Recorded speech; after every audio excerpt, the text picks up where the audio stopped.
What is up, YouTube family? How'd it freaking do, my friends? That was real close. Real close. Dude, it is freaking beautiful outside. Like, look at this. What? 2025. You're looking good, dude. Except for this doesn't look good. We're gonna redo this soon. Finally time to do things, man. 2025. Does it feel different? It's a new year. Do you feel different?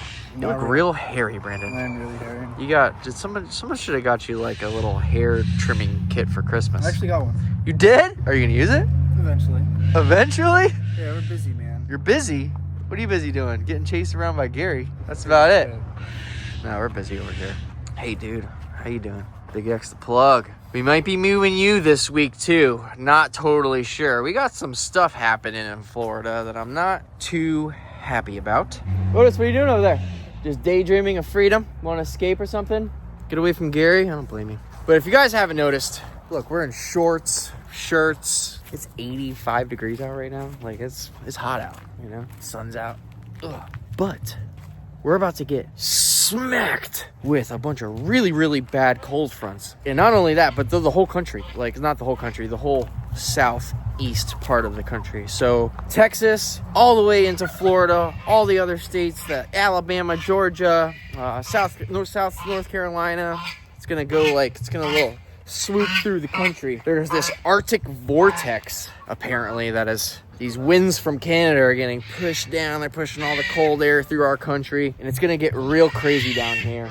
And apparently there's gonna be some record lows. Like, it is supposed to, in my area right here, it's supposed to get down into the 20s.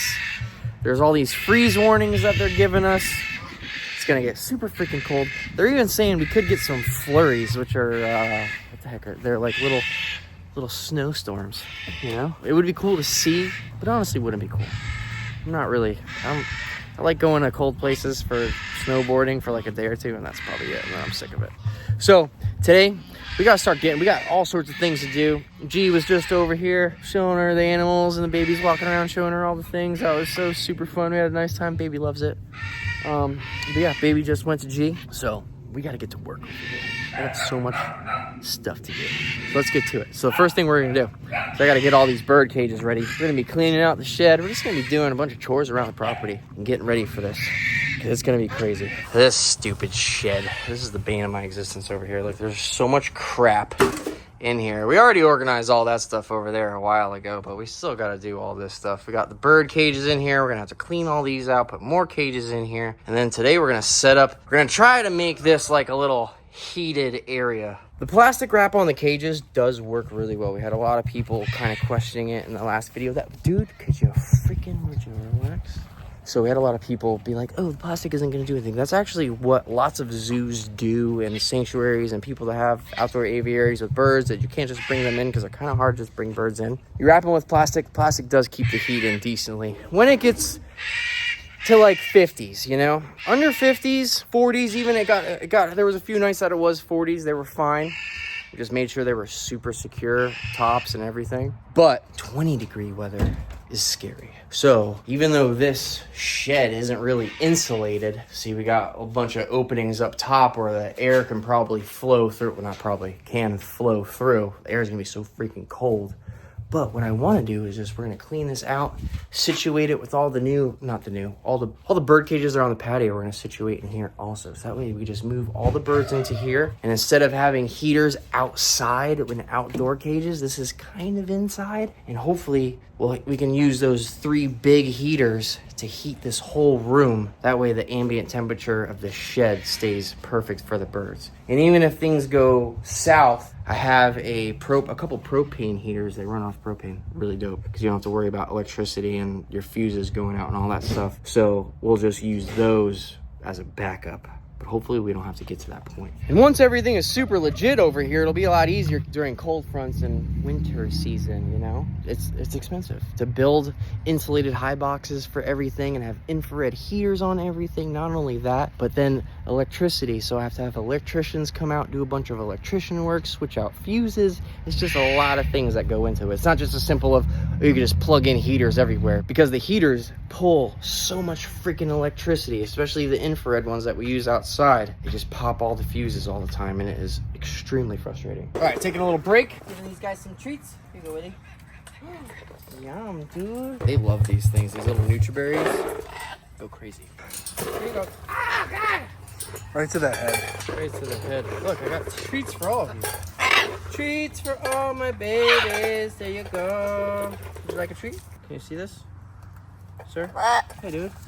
Look, his eye is getting much, much better. So you guys saw briefly in a video a few weeks ago, one of the nights that we had the heaters out here. Another reason why I want to make sure the heaters are 100%. So we had them super close to the cages, so that way it was just heating them better. Obviously, the further they are from the cages, obviously the heat will get dispersed and not go into the freaking cage. So I had to have them as close as possible. But he used to like to stick his head through these bars. He doesn't do it anymore because he learned his lesson. But his eye right here, you see he's got the scab. It's literally coming off. It's almost healed. He burned his eye pretty bad. It was actually a little scary. Felt so bad for him. But we've been putting this it's like this silver antibiotic like healing medicine for birds, like eyes and like in wounds and stuff, that I got on Amazon that was recommended by my vet. And dude, it's awesome. Just spraying on them a couple times a day. Keeps it nice and clean, helps it heal. And you can see that scab is almost about to fall off and his eye looks a million. Dude, it looked gnarly. It was all puffy. It was full of freaking mucus and stuff. You could barely see. But now you're back to being happy and you're doing good. Right. Yeah. There you go, sir. He just always wants to be on me when I'm in the cage. Same thing with Brandon. He just wants to be on me. What? Dude, it's a treat. That's what he does. He doesn't eat peanuts. He doesn't eat anything besides the pellets. What a pain in the butt. Of course, I gotta get some to Took and to Rook. You guys are so cute. Hi, baby. There you go. But you see, this plastic, they are little jerk-offs and like to eat it. They don't eat it, they just rip it up into a million pieces. We were gonna redo all the plastic. That's why we're switching it up. The plastic worked great for the couple times that we really needed to use it, but setting everybody up in the shed is just gonna be so much better. I wanna make sure that they're super warm. No funny business, right? Yeah. We're gonna try to bite my phone. You can't bite my phone. Daddy needs this to work, all right? So freaking pretty though. And then soon, we're gonna have them in a way bigger cage. I can't freaking wait. Because Troop doesn't let me touch her when he's around. I have to wait until he's like on the other side of the enclosure in order to touch her. All right, time to clean these bad boys out. Look at this. What? That's what's up. So dude, even temporarily, like I might even just get a bunch of plywood, replace all these freaking just like trashed boards. You see this? Crap, dude. And then the roof out there is garbage. Just to make this area more purposeful, I'm probably gonna just redo a bunch of sides, even paint it just so it looks better than it does. I hate this freaking shed, but I need it. The shed definitely, as much as I hate it, serves a very good purpose still. So thank God for it. But down the road, dude, any companies want to freaking collab on that? That could be sick. Imagine 2-story barndominium, like, dude, even those like container houses, like a 2-story one, have like a living quarters upstairs so people can come stay here, help at the ranch. Downstairs, like feed room, nursery, little side-by-side garage maybe or something, you know? Could be cool. All right. Look at that, dude. This is a pool that my neighbor Adam gave me. Freaking awesome. I'm gonna set that up probably soon. Get ready for summertime with little Ryder. But look, I got all these freaking cages now. Everything's cleaned up and situated. So now we're gonna put a couple more. I'm gonna go to Home Depot. We're gonna grab some LED lights. I'm gonna replace all the lights up here. These are all those old like T5 style crap. Yeah, see, they're these old school bulb lights. Crap, dude. So we're gonna go get some LEDs, put some LEDs up in here, and then I'm pretty sure all of these outlets work as well. So now we'll be able to just come in here, move the birds probably like a day before it gets cold, move the birds into here, probably set the heat elements up right in the middle of the freaking room. I got 4 big ones. We'll probably just set up 3 of them in here, facing each direction. Keep all the animals in here warm. It's gonna be really cold for the lizards too, so honestly, I don't even trust those heat boxes for now. They're not insulated, so we'll probably end up putting them in here. We'll clean these cages out, put some infrared bulbs or some,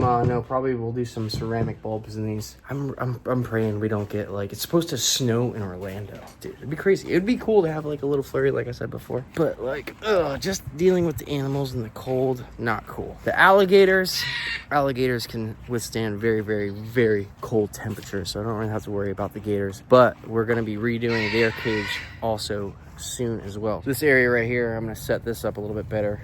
Double this cage, put the pond in the ground. It'll be pretty cool. Gary, what you doing back here? So this is Gary's little corner. See?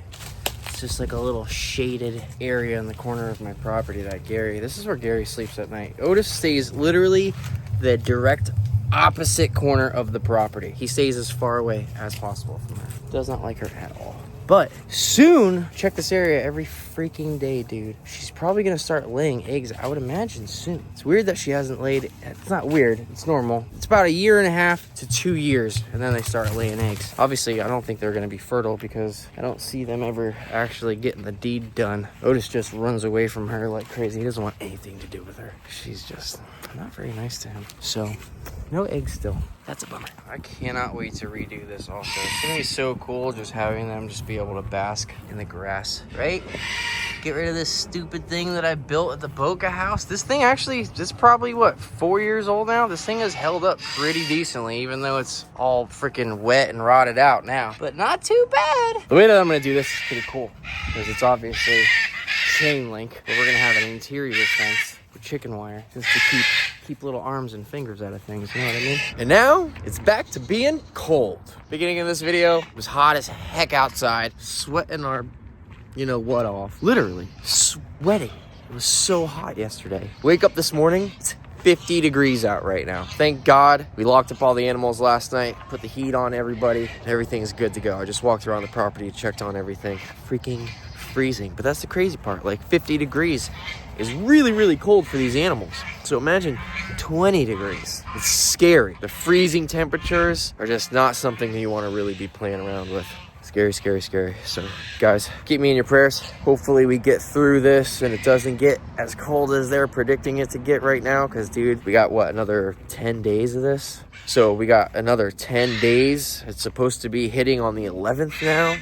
Just gotta get prepared. Thank God I got a little bit of time off right now. We're just gonna get all this stuff done. But everybody's looking good, thank God. Got down to 50 last night. It's crazy because the weather predictions too, even the Weather Channel, my weather app, I feel like it always gets at least like 8 to 10 degrees colder than it says on my phone. Always. I don't know if it's just something about being all the way out here. The air is more wet out here from being right next to the Everglades, you know what I mean? I don't know.